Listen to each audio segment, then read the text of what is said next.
Welcome to the Rim Break Rodeo. We hope this video helps. In this video, I will explain how to replace a Jeep Compass windshield washer nozzle. First, gather your tools. You'll need a flathead screwdriver, needle nose pliers, and your new washer nozzle. This is a straightforward repair that most people can do themselves, often taking less than 15 minutes. Having a working washer nozzle is crucial for maintaining clear visibility and safe driving, especially in adverse weather conditions.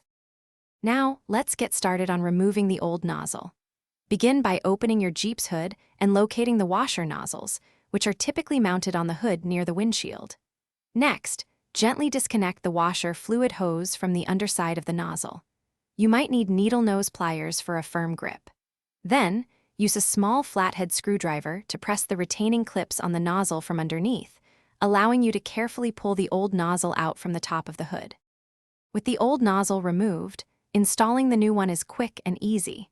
Take your replacement nozzle and insert it into the hole on the hood, pushing down firmly until you hear a distinct click, indicating it's securely in place. Make sure the nozzle is facing the correct direction to spray the windshield. Finally, reconnect the washer fluid hose to the new nozzle's barb, ensuring a snug fit to prevent any leaks or loss of pressure. After installation, it's time to test your new washer nozzle. Activate your Jeep's windshield washer system and observe the spray pattern. The fluid should spray evenly across the entire windshield. If the spray isn't hitting the right spot, you can often adjust the angle using a small pin or needle inserted into the nozzle tip. Remember to check the description for a link to the Echo Dot and other great deals. This final check ensures optimal visibility and a successful repair. Thanks for watching. Consider subscribing if we helped you.